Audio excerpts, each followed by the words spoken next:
Hello, everyone. I'm Konrad Trifunovic, and I'm gonna moderate this panel about SPIR-V support in LLVM and Clang. So we have 5 speakers at the panel. So maybe I'll let them introduce themselves. So go around, and I will introduce myself at the last. Yeah. Let me start. I'm Michal. I'm a graphic software engineer at Intel, and I'm working on the LLVM SPIR-V backend. Yeah, yep. I can go next. My name is Anastasia Stulova, and I work at ARM for Mali GPU. I develop primarily OpenCL and GPGPU compiler stack. I'm also active contributor to LLVM project since about 8 years now, where I maintain OpenCL support in Clang frontend. Additionally, I engage actively with Kronos OpenCL working group, where I chair OpenCL tooling technical subgroup, and quite a number of panelists today are actually part of this group. And our main goal is to make sure that the standard aligns with the evolution of tools, and also that we tailor to in according with the standard requirement. Yeah, thank you. My name is, sorry, go ahead. Yeah, go ahead, Ravi. Okay. My name is Ravi Narayanaswamy, and I work at Intel. I work in the compiler group. My main focus is offloading to GPUs using OpenMP. Great, thank you. Yeah. I'm Victor Lomüller. I'm a research engineer at Coplay. Mainly worked on programming models, mainly SYCL. I'm a member also of the SYCL working group at Kronos, involved in the SPIR-V Kronos group as well. Thank you. I'm Alexey. I'm working for Intel, and primarily at this moment I'm working on data parallel C++ compiler that's implementation of SYCL standards using LLVM and Clang framework. Thank you. Yeah, great. So I'm Konrad Trifunovic. I'll be moderating this panel. I also work for Intel on Intel GPU compiler backend, and I'm also involved in a project like a SPIR-V, upstreaming a SPIR-V backend to the LLVM. Yeah, that's one of my open source projects, right? Okay, so yeah, normally the panels are like people are sitting on the chairs, and there's a public that asks questions, and here public unfortunately cannot ask questions on audio, so you are encouraged to pose any questions in the question window, right? So we may also embed those questions with within a panel flow, so we don't have to wait until the end of the panel to ask questions to the presenter, to the speakers, and we will be using slides. That's something that's not very usual for the panel, right? But it was kind of a decision to try this, to have a slides. So don't treat this as a presentation. It's more like a background for the discussion, and there are some proposed topics to discuss. And I will actually start with the introduction to the SPIR-V. I know that if you are here, you are probably interested in SPIR-V and you know what is it, but I will let some of the speakers take this one and probably introduce the SPIR-V just very quickly. Yeah, so in brief, SPIR-V is just it's an intermediate representation that is tailored for compute libraries, fairly similar to LLVM, but doesn't embed everything you would find if you support any generic CPUs and stuff. It's just for compute accelerators. The format is actually very stable, and like LLVM doesn't evolve much beyond the instructions you find inside. It's just a stream of 32-bit words, and that makes it very easy to parse. It is composed of different flavors, which has different specific validation rules. You have one flavor, which is compute kernels, that mainly for OpenCL-like consumptions, but you also have shaders that is meant for be consumed by Vulkan API. And they have very specific features, specific instructions, sometimes modified a little bit semantic, and they are more or less requiring complex structure flow inside the module. In all cases, when we speak about this SPIR-V module, it always comes in usually 3 pieces. You have the core specifications, which describe most of the instructions, most of the validations rules, but they also must come to this environment specifications, which is tied to the client API that will consume this module and can further refine some of the semantic of the instructions. They can add more restrictions over the type, for instance, you can use, leave some ambiguities or undefined behaviors you may hide, and just choose to define it fully, or you just add a bunch of other restrictions. And they can also add extended instruction sets, so that just further extend set of instructions that SPIR-V has. So OpenCL, for instance, define all its own, and Vulkan also has its own for a GL cell. Yeah, and there are also vendor extensions, right? So the there's also vendors may extend the standard with their kind of instructions. And yeah, thank you, Victor. So I just want to add that, yeah, as you see here, we have kind of 2 flavors of SPIR-V. It's like a compute, more OCL related, and a shader. So here we focus more almost on this OCL kind of a flavor of a SPIR-V, but it's not say that we don't care about Vulkan, right? It's just that's the interest of people in this group lies more in a compute, right? But yeah, everything here applies to a Vulkan SPIR-V flavor as well, of course. And yes, so that would be one. What I'm showing here is the current state and all the components that are here in the ecosystem, for example, from the OpenCL perspective. Yeah, so I may actually pose this to speakers to explain more, right? So, and Anastasia, she's been very active in the Clang's implementation of the OpenCL language within the Clang. So it's up to you. Yeah. Sure, I can walk through this slide and the diagram that we present here. And just to highlight, the reason why we present OpenCL compilation flow here is because we believe it's quite representative in the ecosystem to demonstrate what SPIR-V tools we have so far. But if there is anything missing in this slide, or if there is anything that you use differently, please let's discuss it later on. And another point to highlight is that what we present here is the OpenCL kernel compilation flow. So it's the compilation flow that is for offloading into the accelerator. And in OpenCL, we compile the part that is executed on accelerator separately to what is executed on, we call it host, which is just a regular CPU, for example. So let's just go over this diagram. So we start, obviously, the computation for the accelerator is described in a high-level language. In OpenCL, we have OpenCL C or C++ for OpenCL that can be used to describe this computation. We call them kernels.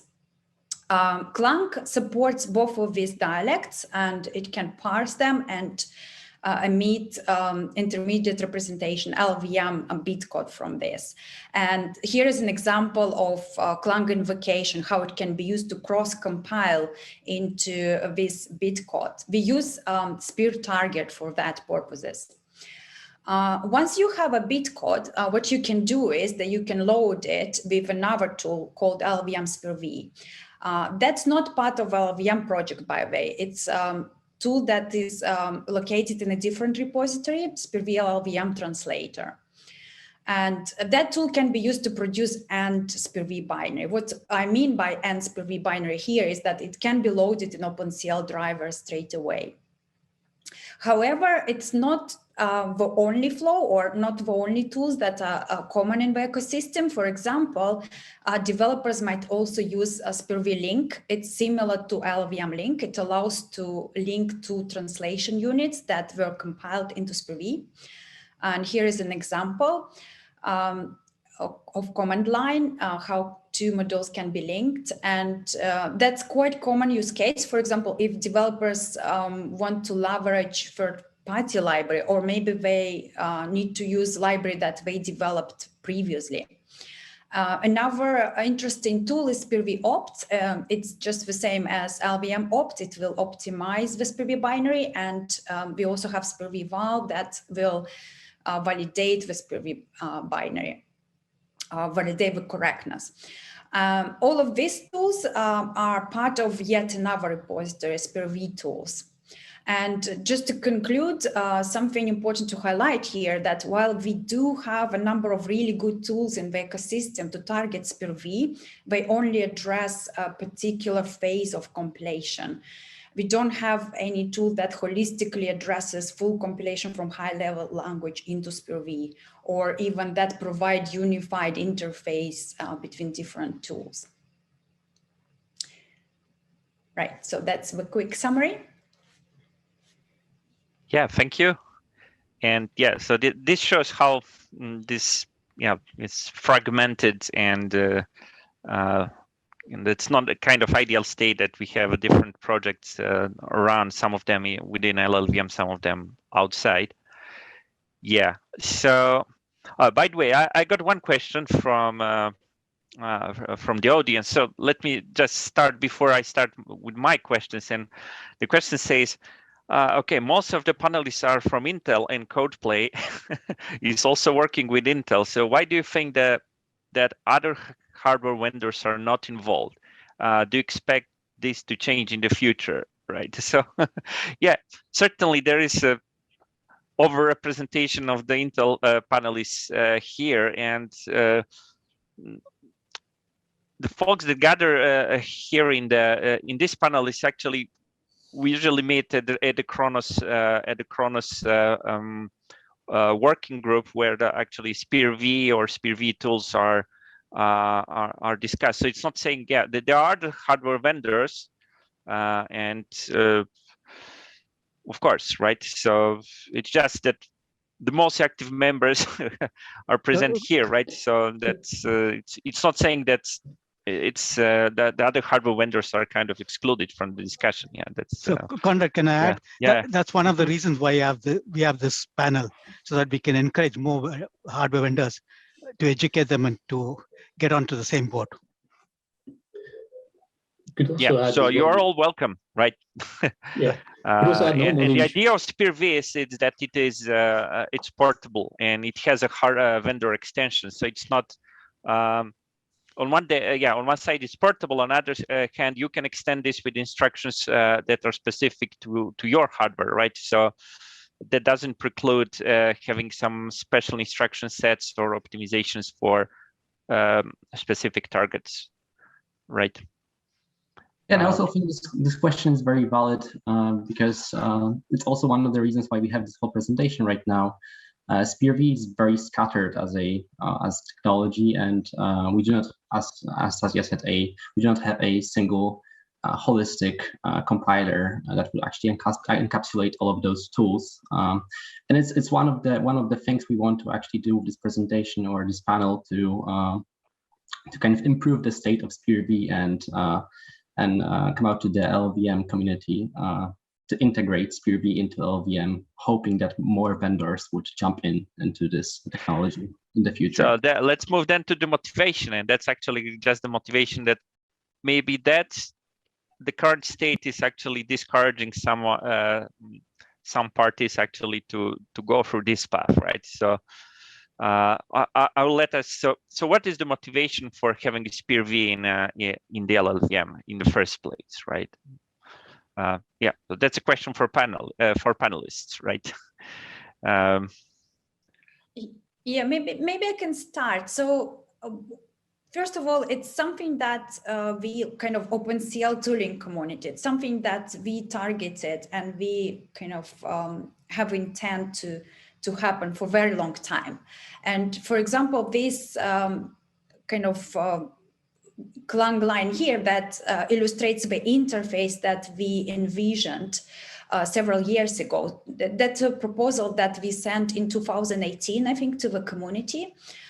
And I think the main motivation is we do want to see very intuitive, very easy way to use SPIR-V in Clang and LLVM ecosystem in general.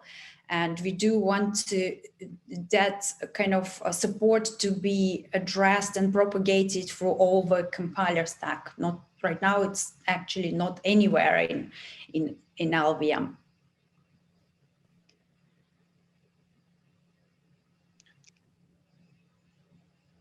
So what are the available parts of the SPIR-V currently in the LLVM? Not many, right? So it's only a triple. Yeah. Yeah. We don't have a SPIR-V explicitly in LLVM at all. I think what is common to use SPIR and target and use some kind of third-party tools that aren't in LLVM to kind of generate SPIR-V. That's very common flow.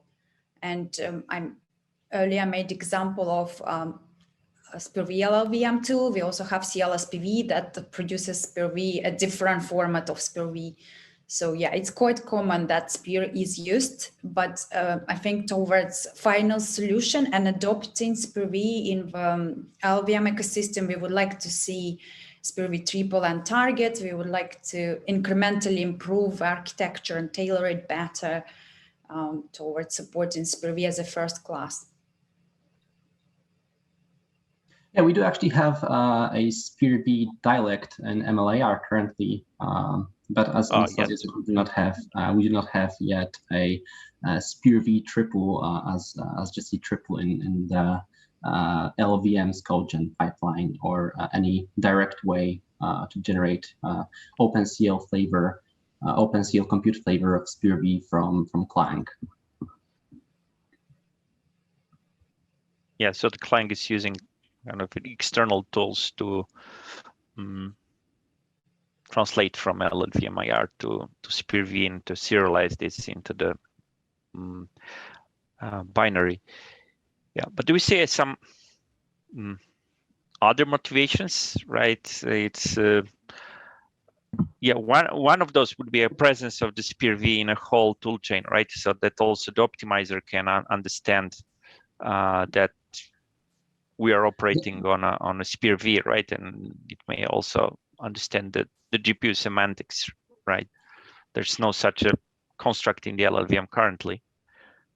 Definitely the biggest motivation, I think, is that we have some parties that are using LLVM to target some other targets like x86 Arch or some GPU vendors, and introducing SPIR-V generation LLVM and in Clang would actually allow them to just simply switch a simple flag either in the command line or switch a simple flag in the library to generate directly SPIR-V. And that's definitely the biggest motivation, just to make it easier to kind of use SPIR-V with existing LLVM projects or projects that embed LLVM in some way.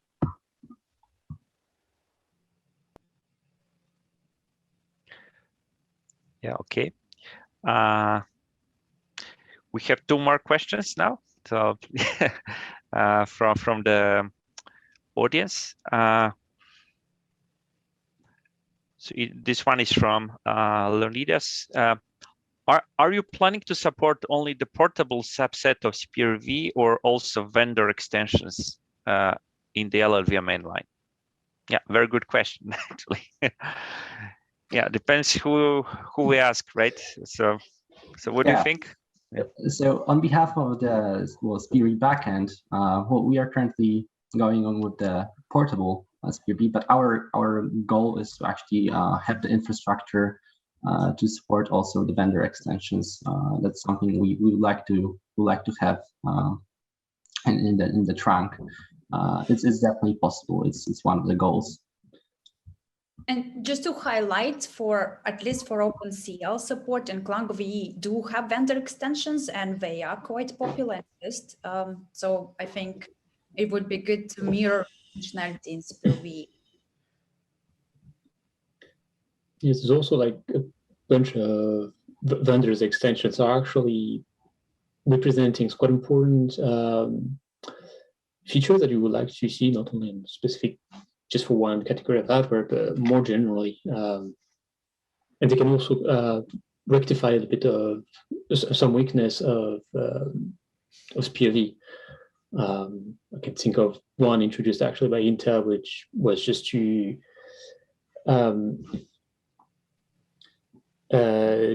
make additional overflow, for instance, arithmetic overflow poison. So just flags you can find in LLVM didn't exist before in SPIR-V.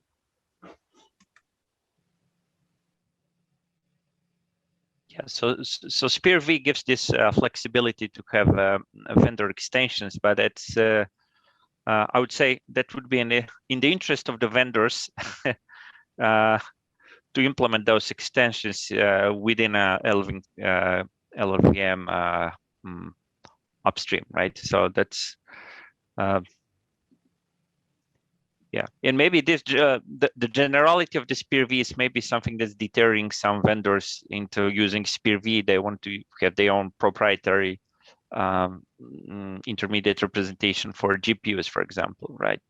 And having the extensions allows those vendors to have those very target specific instruction, for example, I know some matrix multiplication or some special data types to be implemented for the performance sake, right? So our plan is, so the thing is, who is going to maintain the vendor extensions? I think the each vendor themselves should be kind of interested in doing this, right? So, but that should definitely land into the LLVM mainline, right? And I think so far, most of tools that we have in the ecosystem for SPIR-V, they have support of extensions and at least have mechanisms to provide vendor extensions. So it's definitely a very useful feature that we should aim for. Yeah, and the same goes, as Konrad said, even though when it comes to the SPIR-V backend, we are focusing more on the compute OpenCL flavor. The same goes for any other support of any other flavors. The infrastructure is there. It's just up to the specific users or vendors that would be interested in introducing those flavors to support those or maintain them in the future.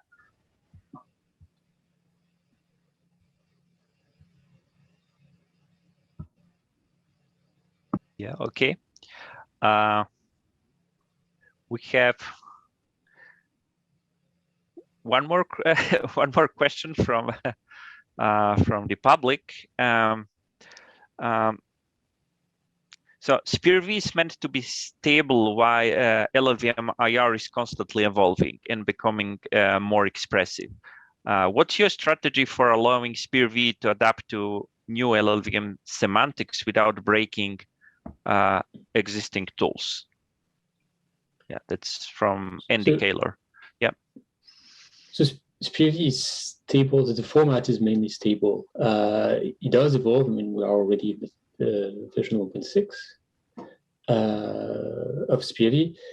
So new instructions are getting added. It's it's evolving. The thing is just format and the way it is structured internally is backward compatible. So even if a driver doesn't understand, for instance, the latest SPIR-V, it can still actually parse some of it. We won't be normally able to accept it, but you can actually still understand it because you know how to parse it.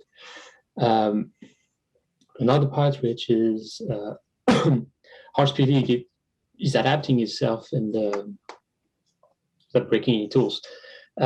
It's actually SPIR-V has a set of what you call capabilities. So a SPIR-V module will declare early on what kind of feature set it actually requires, so the compilations can go through to finalize this on the final hardware. So it is normally up to the consumer to say, well, I can accept this module or not, and that can create some kind of fragmentations, but it's something that, for instance, Vulkan has been living happily with for several years now. The other thing I want to add is that's the very reason why we want to sort of integrate these tools right into LLVM itself. So it's aware of it rather than having a side tool, which is then later on invoked. And it's hard to maintain compatibility between the tools and LLVM changing. So it becomes part of the first class citizen of LLVM. Then it's baked into it that any change in LLVM also, you got to rethink what we have to do for SPIR-V. Yeah, in case of actually integrating the SPIR-V LLVM translator into Clang, right. that would not directly make the tool in sync. This would just make this whole path easier. But as part of the SPIR-V backend, upstreaming the SPIR-V backend to the trunk, this definitely it's one of the goals to make kind of the SPIR-V generation in sync with the changes ongoing in the trunk or in the LLVM. And also kind of, because I'm not sure if this was kind of the intention of the person asking the question or not, because there's another kind of way to understand the question, is that since, well, LLVM is becoming more expressive, so there's no one-to-one mapping between LLVM and SPIR-V. It's a kind of a way of lowering LLVM into the SPIR-V. So it's not that it's becoming, it's kind of going to be behind the LLVM in any way. But it's kind of a problem of keeping up SPIR-V in sync with the LLVM versions. Maybe also just to comment regarding translator, because that's the tool that we maintain for quite many years. I think in general, it's been in development for 10 years. And the good thing we see is that while LLVM IR changes, it often maintains backward compatibility. So you can still have your old functionality working. You might want to switch to new features for various reasons, but the majority of old functionality still works, and that's kind of a good thing that we experienced. We obviously did evolve a translator and architecture, and in general kind of adapt with SPIR-V as well, as LLVM evolves. But I think that it's definitely possible to have them in sync based on our experience, at least.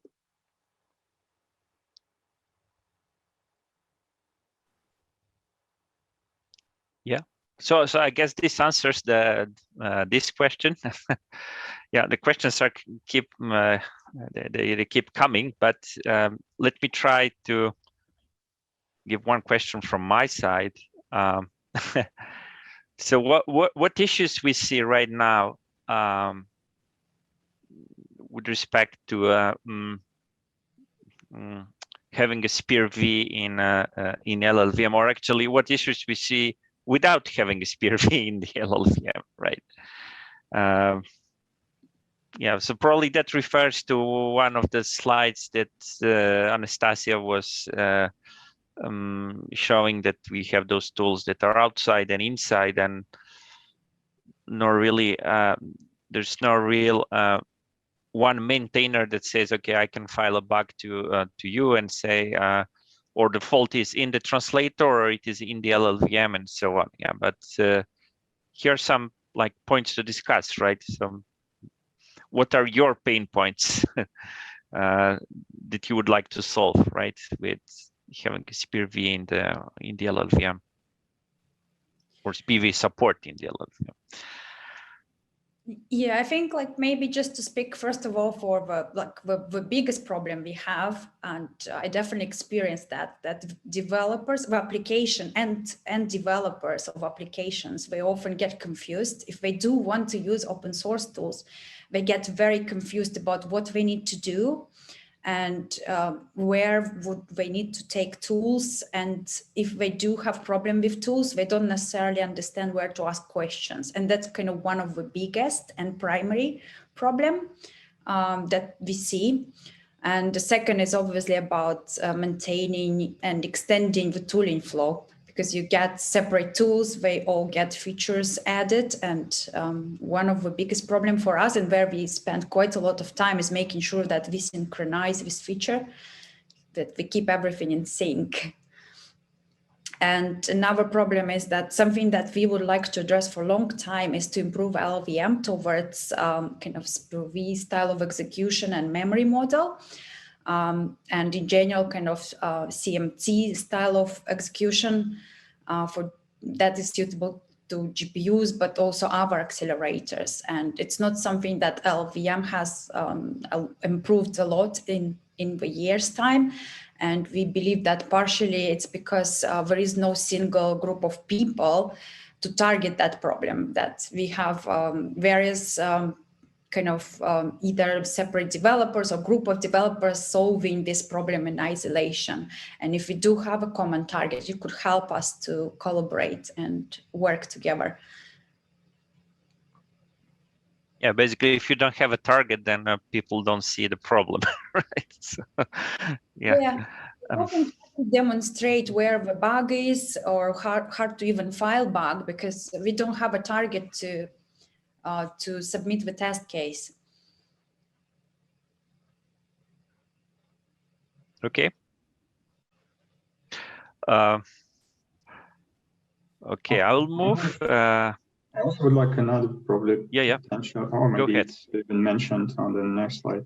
So the problems for I see is that we supported this translator, and one of the primary users for SPIR-V was the OpenCL frontend, and it's much more well supported than other frontends. So we have recently added more modes that target GPU, like OpenMP, offload, HIP. Also start obtaining this ability to target SPIR-V, SYCL, all these different front-end modes, like now expose different issues for lacking of native support for SPIR-V in LLVM. So we trying to use SPIR targets, but it's currently not suitable for all the variety of these language modes, and that's tuned for OpenCL. So I hope that adding the SPIR-V support, we can improve the support for other language modes, different front ends, not only Clang based as well. Yeah, okay, thank you. Yeah, I will move to what are the potential users of the SPIR-V in the LLVM, but there are more questions from the audience, and I'll take one that's probably actually two questions that are probably just related to this usage of the SPIR-V. One from Diego Novillo. Are you planning to support graphics shader modes to support languages such as HLSL? Yeah,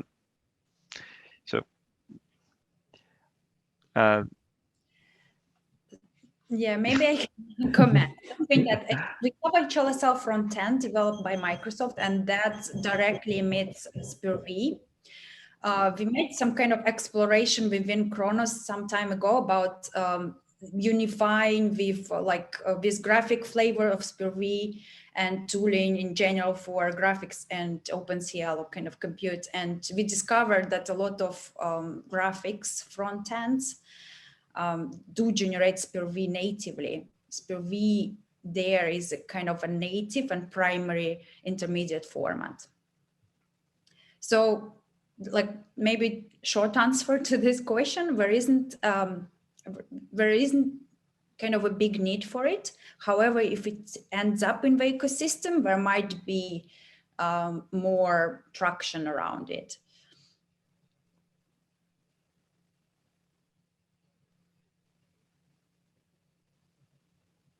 Yes, I would say definitely there's nothing that prevents to support the a shader flavor of the SPIR-V. It's just that I think none of the speakers here is actually working on this, right? But there's a great interest in this. So whatever infrastructure get upstreamed, it will allow to extend this with the instructions and extensions that are relevant to, let's say, a Vulkan execution model, right?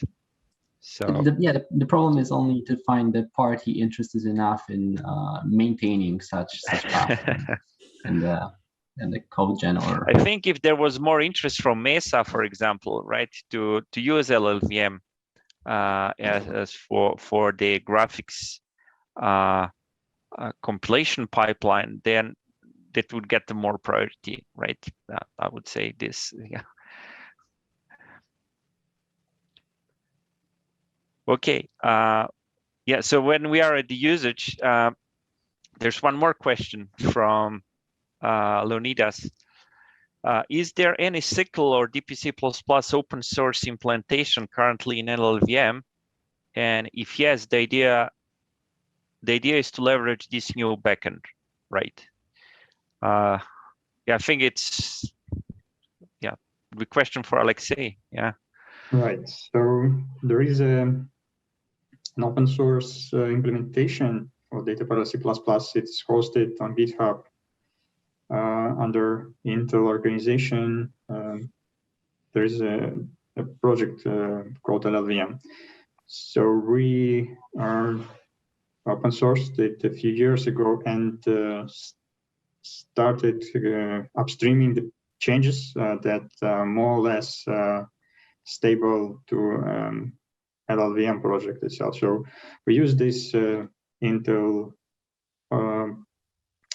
LLVM project as a staging area for kind of prototyping, experimenting, and after we kind of finalize some of the solutions, we're trying to upstream them to LLVM project. So partially, some of the patches we already upstreamed, but not enough to get kind of fully functional SYCL implementation yet. But using the open source implementation from Intel repository, yeah, you can build SYCL implementation supporting currently Intel hardware.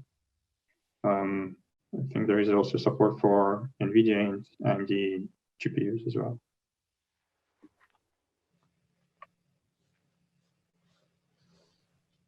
Yeah, great, thank you. So it's almost there, right? I would say, right?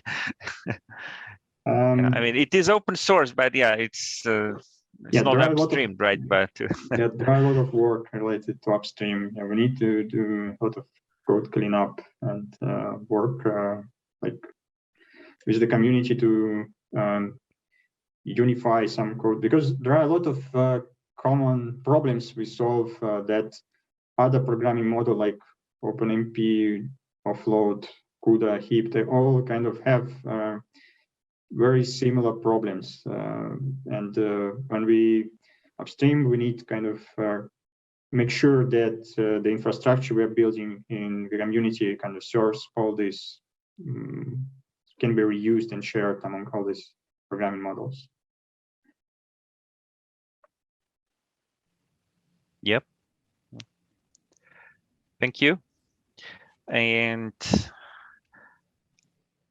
Okay, so I had this question about, which I didn't ask yet, but what are the potential uses of the SPIR-V in the LLVM, right? We talk about our OpenCL C, OpenCL C++. There was a question about SYCL, right? And there's OpenMP GPU offload, right? So that's it is a project of LLVM, right? And it is Ravi. Am I right? That's correct. Mm-hmm. And there is yet another project which is trying to implement a HIP on a SPIR-V, actually, right? So that's the implementation of the HIP language or a HIP data parallel language from AMD that's going to run on a SPIR-V. Yeah, so maybe that answered the question. Are there other vendors interested? Yeah, sure, there would be. And yeah, so that project, it does have an ongoing. There are patches coming out, and they may be also the one of the users of the. I mean, they sure be the users of the SPIR-V in the LLVM, right? And there are the questions probably is. Do we see other languages that are not like Clang based that could be targeting a SPIR-V? Yeah, I think Rust, Julia, yeah, they use LLVM IR internally, right? So if they want to target a GPU, they may be just generating a SPIR-V code, right? And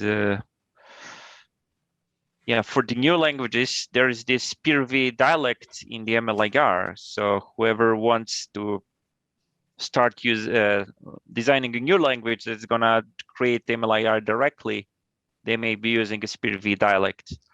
And since in this presentation we are more in this panel we are more inclined towards OpenCL flavor, and the SPIR-V dialect in MLIR is mostly Vulkan flavor. But it's not to say that that's exclusive one to each other, right? It's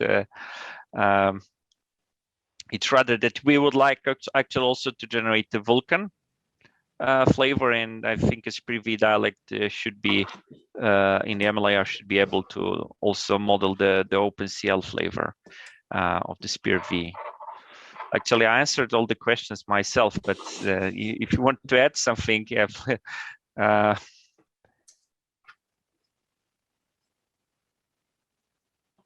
And yeah, and now we'll come to a question about what are the approaches, and there are some questions from the audience, but maybe I will ask speakers to say something about what have been the approaches, what are the planned approaches, and maybe what's the distant future, and what we currently have, right? And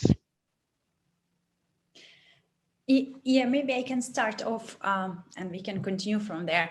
Something to highlight from kind of OpenCL tooling community, but I think right now from a wider community, that we do have a lot of tools that emerged with time to target SPIR-V.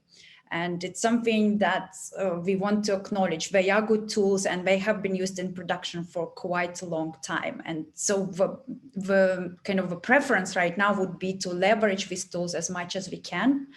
And then also with time, we would like to kind of innovate and integrate more in with kind of all the whole LLVM vision. So it's possible that we will not stick to one approach. It's possible that we will have a gradual transition through various approaches. But I think on this slide, what we wanted to highlight is just what options we have right now. So the first is to use the translator. It's something that we kind of wanted to do for a while, and we also sent some proposals about it from OpenCL community at least. And now I think we have kind of another user, which is HIP, that also is interested to use this as an external tool to target SPIR-V. And that's kind of one of the solutions, and it's maybe one of the cheapest and fastest solutions we have right now. I'm going to leave here and maybe have other panelists comment on the other approaches that we list here. Yeah, so another approach and kind of a new approach is using a proper SPIR-V backend or SPIR-V target in the LLVM that's based on global ISIL to generate SPIR-V. And I will actually maybe answer also a kind of this way a question from Michael. Michael asked a while ago, there was a disagreement on whether SPIR-V should be a target that usually goes through instruction selection or just an exporting pass. Is there a consensus to have a proper backend? So there were many attempts in the past to introduce a SPIR-V target and in LLVM on the codegen path. However, those attempts were mostly based on external tools, or the target was just a wrapper pass around LLVM-IR that actually used some external tools to generate SPIR-V. Our backend and our RFC that we have sent a few months ago is really the first attempt that utilizes global ISIL to actually generate SPIR-V. And definitely the biggest advantage of that is that the backend would actually stay in sync with LLVM. Right now, the backend is in the it's completely experimental. We are actually testing the backend. We are actually testing the backend both in offline compilation and in online compilation. We are utilizing the OpenCL CTS test for that, and we have some really impressive progress in the last couple of weeks. So it's on a good path to being stable in the future. But as Anastasia said, we want this transition and integration of SPIR-V in LLVM project to be kind of separated into steps that would actually kind of complete one step, complete the other, and we could have a stable, kind of mature SPIR-V generation available from day one, and just move on to SPIR-V backend next, and possibly will MLAR in the future as those approaches become more mature. There was this question from Michael Cruz. It's I think the last sub question of it, is it a consensus to have a proper backend, right? I don't know if we can answer this, because I mean, this discussion is never ending, right? So whether it's consensus, it's one of the approach, and I think some people are leaning forward that, and some would say, okay, it's just an exporter pass, but having this implemented as a backend does have it's hard and it's much more time consuming, but yeah, with proper implementation it could have some more benefits, and one of the benefits is that it goes together with the evolution of the LLVM-IR. And maybe that answers the question from Andy Kaler about okay, Andy has another question. Yeah, so that's about, does LLVM transition to opaque pointers have any impact on SPIR-V? For instance, does SPIR-V have any semantic dependence on typed pointer? Well,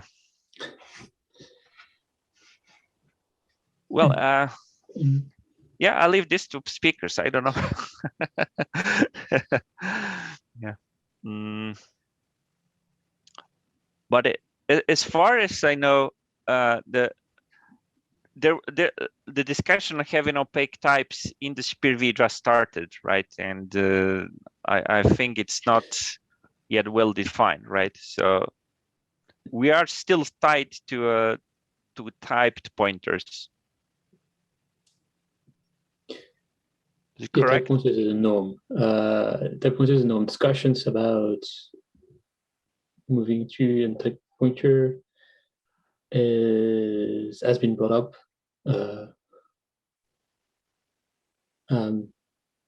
country calls states, and I'm worried about getting into IP conflict here. So come up furthermore.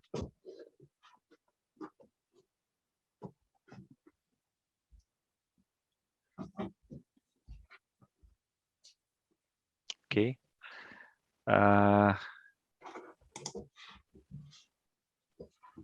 Yeah. So let me mark this question answered. I mean the question from Michael. And okay.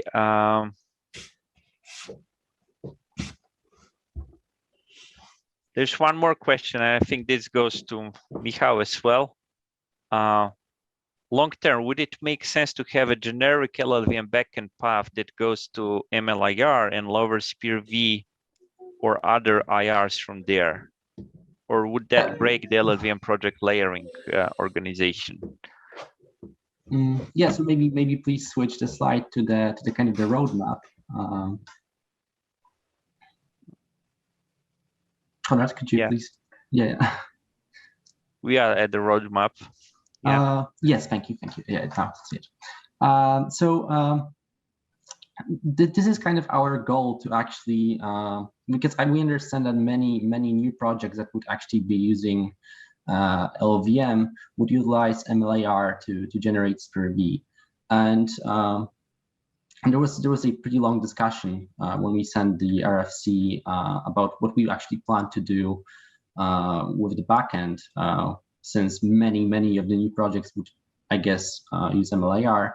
And kind of the consensus of the discussion in the RFC thread was that potentially in the future, we could do something that we could use the backend and the code-gen infrastructure in LLVM to generate directly MLIR SPIR-V dialect, and then utilize the whole MLIR infrastructure from there to perform the optimizations and to perform the serialization of the MLIR into a SPIR-V binary. So this is kind of one of our goals, but this again comes with quite a few challenges. It's not as straightforward as it may look. One thing is that apart from actually just adding this option to generate MLIR from CodeGen, we would actually need to first of all add a support of OpenCL compute flavor in MLIR SPIR-V dialect, and second of all, we would also need to add a support for the Vulkan compute flavor in the SPIR-V backend. So this is one of those steps that would be necessary for this path to actually start working on this path. But it's one of our goals, and this would actually give in the future kind of two entry points to generating SPIR-V. One of those entry points would be using the existing CodeGen pipeline to go through the backend and generate SPIR-V. Or for some tools to generate MLIR, and the other kind of path starting with MLIR or starting with Clang CIL to generate MLIR and serialize that into a SPIR-V binary.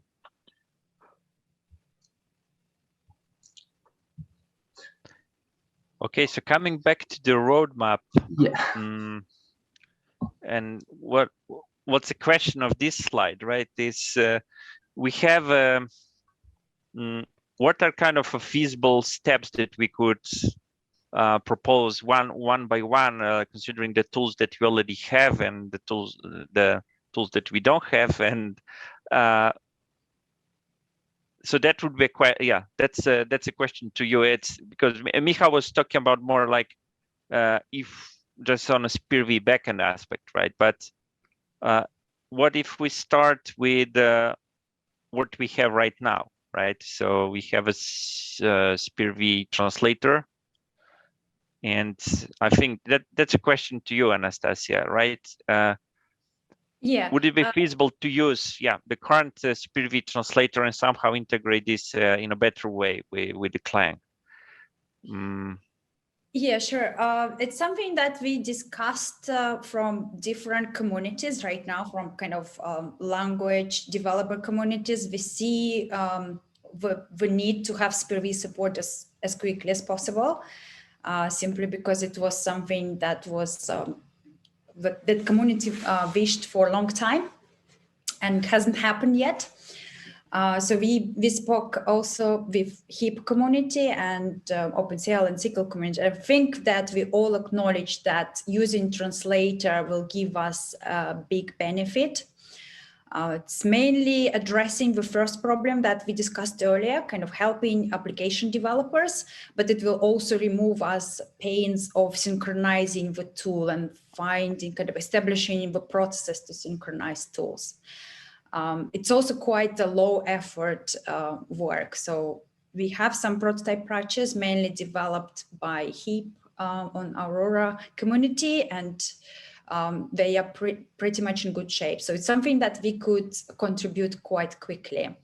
And even if we don't solve necessarily all of the problems that we listed before, it could help us to start building the community around SPIR-V and LLVM, and then add other features from there, for example, SPIR-V backend, or even MLIR dialect of SPIR-V, and maybe help implementing MLIR infrastructure to Clang.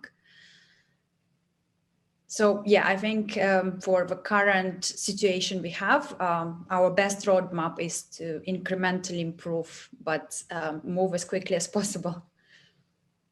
Yeah, and the steps, so we would actually start with the adding translator support in Clang, but all those steps, so then sequentially adding the SPIR-V backend, and as a third step using the Clang intermediate language, all of those steps are kind of building up on what we have added in the previous step. So once we'll be adding the backend, this will actually utilize the target that will be coming from adding the SPIR-V LLVM SPIR-V translator, and also once we'll be adding the support for the OpenCL compute flavor and MLIR, that would be building up on what we have already introduced with the backend. So those steps are building up one on the other. Yeah, that's right. And we do have, I think that there would be always a concern that there is some redundancy, and I mean this concern is valid because there will be a redundancy there, right? There will be some support MLIR and LLVM both, right? Right. Yeah. So we would have some optimization passes that would be duplicate for some time. It's kind of inevitable. But I assume that it's a better way to add this support quicker and just build up than to just straight out jump to MLIR. So I assume it's a better way to do it this way. And while we do have some redundancy, we also have some common functionality in each of the solutions. For example, if we add SPIR-V toolchain and SPIR-V target, that's something we will reuse in any other approaches we go. And I think the same if we add SPIR-V backend and start integrating with MLIR, we will use that MLIR dialect later on. So yeah, I think we have redundancy, but we also have something that we can reuse quite suitably. Okay, we don't have much time left. Thank you. Actually, I didn't intend to ask more questions, so we may just wrap up, but I have one more question and we have 1 minute to answer. One more question from the audience. Actually there are two, but I need to prioritize. And we were talking about optimization. So the question is, how much optimization in your opinion could be performed during SPIR-V generation, and how much would be left to the device-specific compilers drivers? Yeah, question for you. I think it's possibly going to be similar to what we have in LLVM right now. We do have quite a lot of middle-end optimization passes, and whichever optimization is not specific to target, and there are normally quite many that can be part of SPIR-V like common SPIR-V part. Hopefully we will get common optimization and not everything in the target code generation phase. Yeah, and I think we should be targeting to be a kind of performance